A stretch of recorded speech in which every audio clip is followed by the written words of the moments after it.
In this video, I'm gonna teach you how to stay sober for 30 days from drugs and alcohol, so make sure that you stay tuned.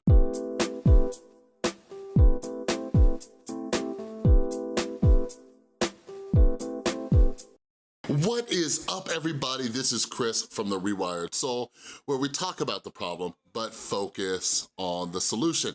And yeah, hey, don't leave. Don't you leave yet. If you're not an addict or an alcoholic trying to get sober, make sure that you stick around because there is some very important information in this video that maybe you can share with somebody else that you know who might have a problem with drugs or alcohol and they're wondering how to get started. One of my favorite quotes out there, I love quotes in case you didn't know that, one of my favorite quotes is something to the effect of, the journey of 1,000 miles begins with the first step, right? So it's important to talk about how to stay sober for 30 days from drugs and alcohol. Like, how do you get this first 30 days under your belt? I'm gonna start doing a little bit more of this, just different increments of sobriety, because there's very different things that I had to do in order to get my sobriety. And those of you who don't know me, I've been clean and sober since June 23rd, 2012. Got sober on my 27th birthday. So if I stay sober until this June, it'll be 6 years. That'll be pretty cool. And the first thing I'll say is, when I first got sober, I never, ever, ever, ever, ever in a million years thought I was gonna stay clean. Not only did I not think I was gonna stay clean, but literally nobody else did. Like, my mom was ready for me to die. Like, she didn't think I was gonna stay clean. And like, throughout my first year, she always said to me like, I never thought you were gonna stay clean. And I'm like, ha, in your face, right? But anyways, so I'm not gonna go through my whole story. I have some other videos that I'll probably link up in the info cards if you wanna check that out. I talk about withdrawal, I talk about what led me to getting sober and things like that, so I won't dive too far into that. So anyways, I didn't go to rehab to get sober. I was given an ultimatum to go into a sober living or be homeless, and I'm like, all right, guess I'm going to sober living. So I went into this sober living, and like I mentioned in my detox video, I did a cold turkey detox from opiates, all right? My alcohol withdrawal had already kind of diminished, so I was no longer really detoxing from alcohol, it was just opiates. And I go into the sober living house, and there were some rules. One of the rules was that we had to go to 5 12-step meetings a week, AA or NA, or I guess whatever A I could find. But because of my cold turkey detox, I was bedridden. Aside from that, like, I guess I could have gotten up and gone to meetings, but I'll be honest with you guys, like, we had to get a little piece of paper signed and I forged those signatures.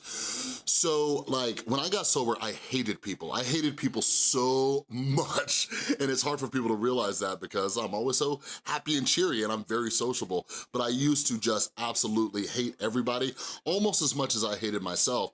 So I isolated in my room, just detoxing, going through misery, forged signatures, and didn't do anything that first week. So when the detox started to end and that fog started to lift, the insanity, the pain, and all those things, don't get me wrong, the pain was still kind of there, but the fog started to lift. And then everything just started flooding into my brain, all the guilt, all the shame, all the remorse, everything that I had done to my son, everything that I did to my son's mom, everything that I put my mom through, my dad through, all of my friends, all that stuff was just eating me alive while I'm sitting in that bed alone, right? And I've talked about why you don't isolate, right? Like, I always say this, when you isolate, it's like being in a horror movie and locking yourself in the room with a killer. We can be our own worst enemy. Even if you're not a drug addict or alcoholic, you know this to be true. So I was trapped in my head, and usually when I feel guilty, shameful, remorseful, anything like that, you know what I do? I get really high.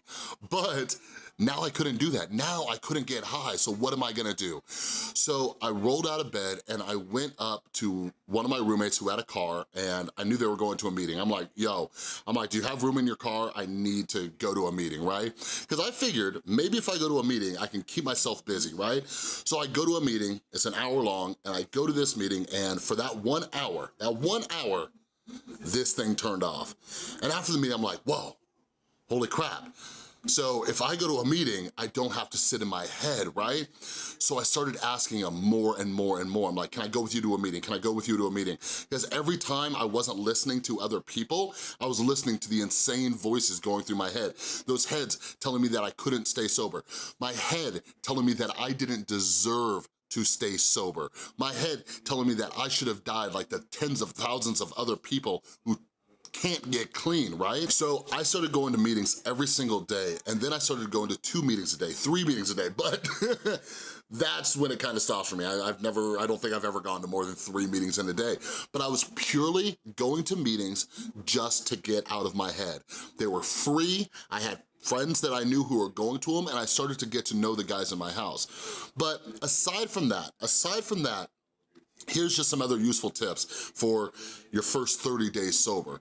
Like, I just had to sum up all of my willpower just to stay clean, right? Like, everything in me was like, just don't use, just don't pick up, just don't pick up, just don't pick up. Like, I knew drug dealers in California, I knew where the liquor store was, I barely had any money, but it was enough, you know what I mean? And I had to use all of this willpower. So something that I do, and this is a trick that I teach a lot of my clients at my rehab, procrastinate. So most addicts and alcoholics are great at procrastinating. So during that first 30 days, what I would do is say, you know what? I'm not gonna get high right now, I'll get high in an hour, right? Or I'll get high like at 4 o'clock, you know? And that's what I would do. I would just push it off. And then at night, I'd be like, you know what? I'm just gonna get high tomorrow. Like, the more I procrastinated it, next thing you know, I was getting 10 days, 15 days, 20 days, 30 days. But just a lot of the time, I was just trying to find things that kept me busy, whether it was zoning out and watching TV, whether it was just listening to my roommates talk, sometimes it was going to play some ping pong or some video games with them. I was just doing whatever I could to just stay busy, all right? So I want you all to know too, like, even though I'm talking about going to meetings, like, I was extremely close-minded. Like, even though I was listening to people, like, I was like, you guys are full of crap. Like, I literally thought that 12-step programs were gonna just teach me how to manage my alcohol and manage my drugs. And when people were sharing, like, I haven't used in 5 years, I'm like, you are so full of crap, I can't believe it. Because that's how crazy we are. Like, we think that it's impossible. How do you even live a life? Like, I'm like, you must at least have beer. Like, you all leave here and you go have beer, like, that's how twisted we are. Like, even to this day when I meet people who like don't really drink, I'm like, what are you, you know? So I was just sitting there and I was listening to these people, but I didn't believe a word that they were saying, all right? So even though I didn't believe them, I just kept going back to them. So if your motivation is just to turn this thing off, just go. They're free, you know? Pretty much every city has them. There's also apps like In the Rooms where you can attend meetings online. Like, I just had to do that to get out of my head most of the time.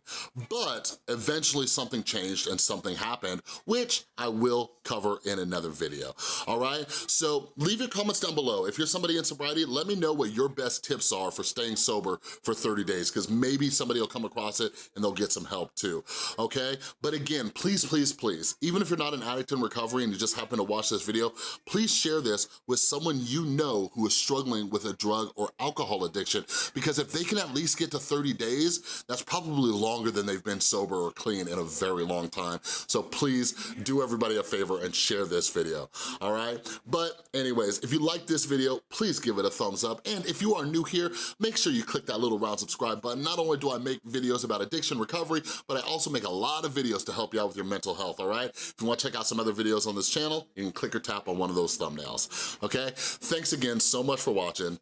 Stay clean and keep busy for 30 days, and I'll see you next time.